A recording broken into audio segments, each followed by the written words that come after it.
Channel viewers எல்லாருக்கும் வணக்கம். இன்றைக்கி டேட்டு பார்த்தீங்கன்னா 28 ஏப்ரல் 2026. இன்றைக்கி பார்த்தீங்கன்னா நான் ஒரு 2 ட்ரேடு எடுத்தேன். ஃபஸ்ட்டு ட்ரேட் வந்து ஒரு அப்சைட் ட்ரேட் தான் நான் எடுத்தேன். பட் அது வந்து ரிவர்சல் ஆனதால் அந்த லாஸை ரிகவர் பண்ணுறதுக்கு இன்னொரு ரிகவரி ட்ரேட் எடுத்து அந்த லாஸை ரிகவர் பண்ணிவிட்டு அதுக்கப்புறம் நான் ப்ராஃபிட்டில் தான் இன்றைக்கி நான் ட்ரேடை நான் முடித்தேன். இன்றைக்கி என்ன கான்செப்டை பேஸ் பண்ணி நான் இன்றைக்கி இந்த ட்ரேட் எடுத்தேன்றது past 5 years example chart data எடுத்து வச்சு இப்போ நான் எக்ஸ்பிளைன் பண்ணுறேன். அதுக்கப்புறம் என்னோட ஆர்டர் புக் ப்ளஸ் இன்றைக்கி நான் என்ன ப்ராஃபிட் அண்ட் லாஸ் பண்ணுன்றதையும் நான் எக்ஸ்பிளைன் பண்ணுறேன். ஓகேங்களா? 2021 போகலாம். இன்றைக்கி நான் என்ன கான்செப்ட் பிரகாரம் நான் இன்றைக்கி ட்ரேட் எடுத்தேன்னா, நான் ஃபாலோ பண்ணுற சூப்பர்மேன் அப்சைடு அப்படின்ற ஒரு ஸ்ட்ராட்டஜி பிரகாரம் முதல்ல ஒரு அப்சைட் ட்ரேட் தான் நான் எடுத்தேன். அது வந்து ப்ராஃபிட்டபுளாக அப்படியே போயிடுச்சுன்னா நம்மளுக்கு நல்ல ப்ராஃபிட்டே தரும். ஏன்னா ஓவரால் அக்யூரசி வந்து இந்த ஸ்ட்ராட்டஜி வந்து ரொம்ப அதிகமாகவே இருக்கும். இந்த 2021 பார்த்தீங்கன்னா ப்ராஃபிட்டபிள் ட்ரேட்ஸ் மட்டும் தான் வந்திருக்கு. ஸ்டாப் லாஸ் டேஸோ இல்லை ஸ்டாப் லாஸ் ரிகவரி பண்ணுற நாட்களோ வரவே இல்லை. இங்கே பார்த்தீங்கன்னா R1 ப்ரீவியஸ் டே ஹையும் தாண்டி க்ளோஸ் வைக்கும்போது என்ட்ரி எடுக்கிற மாதிரி இருக்கும். அங்கேருந்து பார்த்தீங்கன்னா நல்லா R2 R3 வரைக்கும் மேக்ஸிமம் டார்கெட் வந்து போகும். இதுதான் வந்து கான்செப்ட்டு. இந்த டேயில் பார்த்தீங்கன்னா அப்படி தான் போயிருக்கு. இப்போ இந்த எக்ஸாம்பிளில் பார்த்தீங்கன்னா previous day high R1 break பண்ணி க்ளோஸ் வச்சதுக்கப்புறம் நல்லா அப்சைடில் தான் போயிட்டு முடிஞ்சிருக்கு. இப்போ இந்த டேயில் பார்த்தீங்கன்னா இதுதான் R1, இதுதான் ப்ரீவியஸ் டே ஹை. ரெண்டுத்தையும் தாண்டி க்ளோஸ் வச்சதுக்கப்புறம் அங்கேருந்து நல்ல ஒரு அப்சைடு மூவ் தான் எண்ட் ஆஃப் த டே வரைக்கும் போயிருக்கு. நான் ஃபாலோ பண்ணுற என்னோட ஸ்ட்ராட்டஜி பிரகாரம் டார்கெட் வந்து R2 R3 50% வந்து நான் டார்கெட் வச்சுப்பேன். ஓகேங்களா? ஸோ அதை விட நல்லா தாண்டி தான் மேலே போயிருக்கு இந்த டேயில். இது என்னைக்கு நடந்திருக்குன்னா 15 செப்டம்பர் 2021 நடந்திருக்கு. ஸோ இது பார்த்தீங்கன்னா 14/7/2021 நடந்திருக்கு. R1 ப்ரீவியஸ் டே ஹையை தாண்டி க்ளோஸ், அங்கேருந்து நல்ல ஒரு அப்சைட் மூலம் தான் போயிட்டு அப்படியே தான் அந்த டே வந்து முடிஞ்சிருக்கு. இந்த டேயில் பார்த்தீங்கன்னா R1 ப்ரீவியஸ் டே ஹையை தாண்டி க்ளோஸ் அப்படியே புல்லிஷாக தான் போயிட்டு முடிஞ்சிருக்கு. ஸோ இந்த கான்செப்டை பேஸ் பண்ணி தான் நான் முதல்ல ஒரு அப்சைட் ட்ரேட் எடுத்தேன். நம்ம எடுக்கிற ட்ரேட் வந்து எல்லா நாளும் எல்லா டைமும் வந்து நம்மளுக்கு ப்ராஃபிட்டபுளாக போய் முடிஞ்சிடணும்னு அவசியம் கிடையாது. சில நாட்களில் வந்து நம்மளுக்கு ஆப்போசிட் திரும்பவும் வாய்ப்பு இருக்குது. அப்போ வந்து நம்மகிட்ட இன்னொரு பிளான் பி இருக்கணும். ஸோ அப்போ அந்த மாதிரி டைமில் ஒருவேளை ரிவர்சல் ஆச்சுன்னா இன்னொரு ஆப்போசிட் ரிகவரி ட்ரேட் எடுத்து அந்த லாஸையும் நான் ரிகவர் பண்ணிவிட்டு முடிஞ்ச ஒரு சின்ன ப்ராஃபிட்டில் கூட நான் முடிப்பேன். ஓகேங்களா? இந்த 2021 பார்த்தீங்கன்னா அந்த மாதிரி ஸ்டாப் லாஸ் ரிகவரி ட்ரேட் எடுக்கிற மாதிரி எந்த டேவும் வரல. வெறும் ப்ராஃபிட் இந்த ஸ்ட்ராட்டஜி பிரகாரம் வெறும் ப்ராஃபிட்டபிள் டேஸ் மட்டும்தான் 5 நாள் வந்திருக்கு 2021. நம்ம வேறு ஏதாவது ஒரு வருஷத்தில் போய்ட்டு செக் பண்ணுவோம். 2022 கூட போகலாம். இதில் வந்து சூப்பர்மேன் போகிறேன். இதில் வந்து இன்றைக்கி வந்தது அப்சைடு. இதில் வந்து பார்த்திங்கன்னா ஸ்டாப் லாஸ் டேஸ் இருக்குது. அப்போ ஸ்டாப் லாஸ் டேஸ்க்குள்ளே போய் பார்க்குறேன். ஸ்டாப் லாஸ் ரிக்கவர்டுன்னு இருக்குது. அப்போ 2 நாள் வந்து ரிக்கவரி நாட்களும் வந்திருக்கு இந்த வருஷத்தில். ஸோ இப்போ இந்த டேயில் பாருங்கள், 23 ஜூன் 2022 முதல்ல ஒரு அப்சைட் ரேட் தான் வந்திருக்கு. இது R1, இது ப்ரீவியஸ் டே ஹை இந்த லைனு. இது ரெண்டுத்தையும் தாண்டி இங்கே கேண்டில்ஸ் க்ளோஸ் வைக்குது. ஓகேங்களா? இப்படி க்ளோஸ் வைக்கும்போது நான் முதல்ல அப்சைட் ட்ரேட் தான் எடுப்பேன் புல்லிஷ்ன்ட்டு. என்னோட டார்கெட் வந்து R2 R3 வரைக்கும் ஃபிக்ஸ் பண்ணுவேன். பட் இந்த ட்ரேடு பார்த்தீங்கன்னா இந்த டேயில் வந்து நம்மளுக்கு எதிர்பார்த்த மாதிரி அப்சைடு போகலை.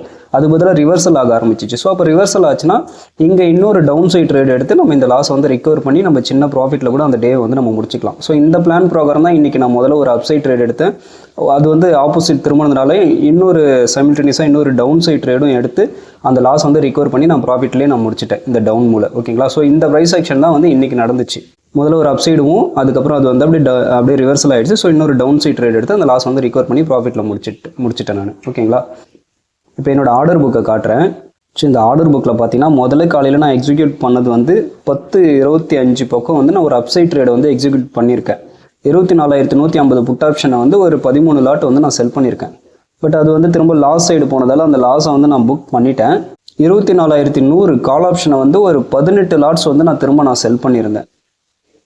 ஓகேங்களா? ஸோ அதுதான் வந்து எனக்கு வந்து ப்ராஃபிட்டபுளாக முடிஞ்சுது. அந்த ட்ரேடில் தான் வந்து நான் ஏற்கனவே எடுத்த அப்சைட் ட்ரேடில் எனக்கு வந்த லாஸை வந்து இந்த டவுன் சைட் ட்ரேட் தான் நான் அதில் ரிகவர் பண்ணி நான் ப்ராஃபிட்டில் நான் முடித்தேன். இந்த ட்ரேடு வந்து எக்ஸிக்யூட் பண்ண டைம் வந்து 11:24. ஸோ அதுக்கப்புறம் வந்து இந்த ட்ரேடு வந்து ஒரு 12:10 வந்து நான் க்ளோஸ் பண்ணிட்டேன். ஓகேங்களா? இதுக்கான சார்ஜஸ் எவ்வளோ ஆயிருக்குன்னு பார்த்தீங்களா? இன்றைக்கி ஒரு 381 ரூபா வந்து சார்ஜஸ் ஆகிருக்கு. ஸோ இதுதான் இன்றைக்கி வந்து P&L. ஃபஸ்ட்டு ட்ரேடில் வந்து ஒரு 22,772 ரூபா வந்து லாஸில் தான் முடித்தேன். அதுக்கப்புறம் அடுத்து எடுத்த ரெண்டாவது ட்ரேடு தான் ஒரு 33,228 ரூபா வந்து ப்ராஃபிட்டில் முடித்தேன். ஸோ ஓவரால் இன்றைக்கி வந்து ஒரு 10,000 ரூபா ப்ராஃபிட்டில் தான் இன்றைக்கி நாள் வந்து முடிஞ்சிருக்கு. ஓகேங்களா? நான் ஃபாலோ பண்ணுற ஸ்ட்ராட்டஜிஸ் மோஸ்ட்லி இதுதான். மோஸ்ட்லி பார்த்தீங்கன்னா எனக்கு ஒரு நாளைக்கு ஒரு ட்ரேடு தான் வரும். ஒருவேளை அந்த ட்ரேடு ஃபெயிலியர் ஆகுது, நம்மளுக்கு வந்து ஃபேவராக போகாமல் ஆப்போசிட் திரும்பி ரிவர்சல் ஆகுதுன்னா இன்னொரு ட்ரேட் வந்து சைமில்டேனியஸாக நான் அட்ஜஸ்ட்மெண்ட் ட்ரேட் ரிகவரி ட்ரேட் எடுத்து அந்த லாஸை வந்து ரிகவர் பண்ணிவிட்டு ஒரு பிரேக் எவன்லேயோ இல்லை சின்ன ப்ராஃபிட்லேயோ சின்ன லாஸ்லேயோ வந்து முடிக்க ட்ரை பண்ணுவேன். ஓகேங்களா? ஸோ நம்ம டைரெக்ஷனல் நம்ம எடுக்கிறோன்னா அந்த டைரெக்ஷனே எல்லா நாளும் நம்மளுக்கு ஃபேவராக போயிடணும்னு எதிர்பார்க்கக்கூடாது. கண்டிப்பாக இன்னொரு அட்ஜஸ்ட்மெண்ட் ட்ரேடு எடுத்து அந்த லாஸ் இல்லாமல் பிரேக் ஈவனில் முடிக்கவாச்சும் நம்ம ட்ரை பண்ணி தான் ஆகணும். ஸோ அதுக்காக தான் நான் ரெண்டாவதாக ஒரு ட்ரேடு எடுக்கிறது. ஓகேங்களா? இப்படி பண்ணும்போது தான் லாங் ரன்னுக்கு வந்து நம்ம ட்ரா டவுன்ஸ் இல்லாமல் நம்ம தப்பிக்க முடியும். ஒரு டீசெண்டான ப்ராஃபிட்டை வந்து இயர் எண்டில் நம்ம பண்ண முடியும். ஓகேங்களா? ஸோ அதே போல் மார்க்கெட் வந்து எல்லா நாளும் ஒரே மாதிரி இருக்கும்னு நம்ம எதிர்பார்க்கக்கூடாது. ஒரு நாளும் மார்க்கெட் வந்து ஒரு இடத்துல ஓப்பன் ஆகி ஒரு மாதிரியான ப்ரைஸ் ஆக்ஷன் மூவ் கொடுக்கும். அப்போ எந்த இடத்துல ஓப்பன் ஆகுது அடுத்த மூவ் என்ன கொடுக்குது, ஸோ அதை பார்த்துட்டு அதுக்கேற்ற அன்னைக்கான ட்ரேடிங் பிளான் அப்ளை பண்ணி நம்ம ட்ரேட் பண்ணால் மட்டும்தான் மார்க்கெட்டில் வந்து நம்ம சர்வை பண்ண முடியும். ஸோ அதனால தான் நான் கிட்டத்தட்ட ஒரு 25 ஸ்ட்ராட்டஜிஸ் கிட்ட நான் ஃபாலோ பண்ணி நான் பண்ணுறேன். ஓகேங்களா? எல்லா மார்க்கெட் கண்டிஷனுக்கு ஏற்ற மாதிரி நாமளும் ஃப்ளெக்சிபிளாக மாறிக்கணும். அதனால தான் அது எந்த இடத்துல ஓப்பன் ஆகுது அடுத்த மூவ் என்ன கொடுக்குதுன்றதை பேஸ் பண்ணி அந்தந்த ப்ரைஸ் ஆக்ஷனுக்கும் நான் ஒரு ஸ்ட்ராட்டஜி பேர் வச்சு அதை நான் ஃபாலோ பண்ணி ஒரு 25 ஸ்ட்ராட்டஜிஸ் கிட்ட நான் ஃபாலோ பண்ணிக்கிறேன். என்னதான் ஸ்ட்ராட்டஜிஸ் வந்து ரொம்ப முக்கியமான ப்ளே பண்ணாலும் அதை விட ரொம்ப முக்கியம் வந்து ரிஸ்க் மேனேஜ்மெண்ட், பொசிஷன் சைசிங் பண்ணுறது. நான் ஃபஸ்ட்டு ட்ரேடில் ஏன் 13 லாட்ஸ் நான் போட்டேன், அடுத்த ட்ரேடில் ஏன் நான் 18 லாட்ஸ் நான் மாற்றி போடுறேன்னா அது வந்து பொசிஷன் சைசிங் ரூல் பேஸ் பண்ணி தான் நான் அப்படி பண்ணுறேன். ஃபஸ்ட்டு ட்ரேடில் வந்து எனக்கு வந்து 35 பாயிண்ட்ஸ் எனக்கு ஸ்டாப் லாஸ் இருந்துச்சு. என்னோட ரிஸ்க் பெர் ட்ரேட் வந்து 30,000. ஓகேங்களா? எனக்கு லாஸ் ஆச்சுன்னா அதிகபட்சம் 30,000க்கு மேலே லாஸ் ஆகக்கூடாது. அதுதான் என்னோட வந்து ரிஸ்க் மேனேஜ்மெண்ட் ரூல். ஸோ அப்போ 30,000 டிவைடட் பை ஃபஸ்ட்டு ட்ரேடில் என்னோட ஸ்டாப் லாஸ் வந்து 35 பாயிண்ட்டு ஈக்குவல் டு 857 குவான்டிட்டிஸ் வந்து நான் செல் பண்ணலாம். எனக்கு 30,000க்கு மேலே லாஸ் ஆகக்கூடாதுன்னா நான் 857 குவான்டிட்டிஸ் தான் செல் பண்ணணும். அப்போ லாட் சைஸ்க்கு அதை கன்வெர்ட் பண்ணும்போது 13 லாட்ஸ் வந்து நான் செல் பண்ணலாம். அதனால தான் நான் ஃபஸ்ட்டு ட்ரேடுக்கு வந்து 13 லாட் நான் செல் பண்ணியிருந்தேன் அப்சைட் ட்ரேட் எடுக்கும்போது. ஓகேங்களா? திரும்ப ரெண்டாவது ட்ரேடில் வந்து பார்த்தீங்கன்னா என்னோட ஸ்டாப் லாஸ் வந்து கொஞ்சம் கம்மியாக இருந்துச்சு. எனக்கு 25 பாயிண்ட்ஸ் தான் வந்து ஸ்டாப் லாஸ் இருந்துச்சு. அதனால் 30,000 divided by 25 stop loss points equal to 1200 quantities வரைக்கும் நான் வந்து செல் பண்ணலாம். அப்படி பண்ணும்போது எனக்கு 30,000க்கு மேலே லாஸ் தாண்டி போகாது. ஓகேங்களா? அதை வந்து லாட் சைஸு கன்வெர்ட் பண்ணும்போது 18 லாட்ஸ் வந்து நான் செல் பண்ணலாம். அதனால தான் நான் ரெண்டாவது ட்ரேட் எடுக்கும்போது 18 லாட் வந்து நான் செல் பண்ணியிருந்தேன். ஓகேங்களா? இப்படி பண்ணும்போது நம்மளோட லாஸ் வந்து எப்பயுமே ஃபிக்ஸ்டாக இருக்கும். ஓகேங்களா? லாஸ் ஃபிக்ஸ்டாக இருந்தால் தான் உங்களுக்கு வந்து அடுத்தடுத்த ட்ரேட்ஸ் வந்து நீங்கள் 1-2 ட்ரேட்ஸ் ஸ்டாப் லாஸை ஹிட் ஆனாலும் நம்மளுக்கு பிரச்சனையே இல்லாமல் கரெக்டாக நம்ம அடுத்தடுத்த ட்ரேட்ஸ் வந்து தைரியமாக நம்ம எடுத்துகிட்டு போயிட்டே இருக்க முடியும். நீங்கள் ஒரு ட்ரேடு இல்லாட்டி நீங்கள் ஃபிக்ஸ்டாக லாட்ஸ் நீங்கள் யூஸ் பண்ணிங்கன்னா ஒரு ட்ரேடில் வந்து பார்த்தீங்கன்னா அதிகமாக லாஸ் பண்ணுவீங்க. உங்கள் ப்ராஃபிட்டபுளாக போகிற அந்த ட்ரேட் வந்து கம்மியான ப்ராஃபிட் பண்ணுவீங்க. அப்போ அந்த லாஸை வந்து அந்த ப்ராஃபிட்டபிள் ட்ரேட் வந்து உங்களுக்கு பிரேக் ஈவன் பண்ணாது, அதை வந்து ஈக்குவல் பண்ணி கொடுக்காது.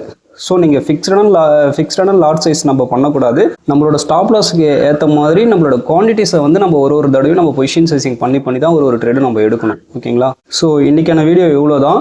இந்த வீடியோ கண்டிப்பாக உங்களுக்கு யூஸ்ஃபுல்லாக இருந்திருக்குன்னு நினைக்கிறேன். ஒரு ட்ரேடை வந்து எப்படி நம்ம கரெக்டான ஸ்ட்ராட்டஜி பிளானை நம்ம கிரியேட் பண்ணி அதை ஸ்ட்ரிக்டாக ஃபாலோ பண்ணணும், ஒரு ட்ரேடு நம்ம எடுக்கும்போது எப்படி கரெக்டாக ரிஸ்க் மேனேஜ்மெண்ட், பொசிஷன் சைசிங்லாம் நம்ம பண்ணணுன்றது வந்து உங்களுக்கு புரிஞ்சிருக்கும்னு நினைக்கிறேன். மீண்டும் அடுத்த ஒரு வீடியோவில் நல்ல ஒரு பதிவோடு நான் உங்களை எல்லாரையும் சந்திக்கிறேன். தேங்க்யூ.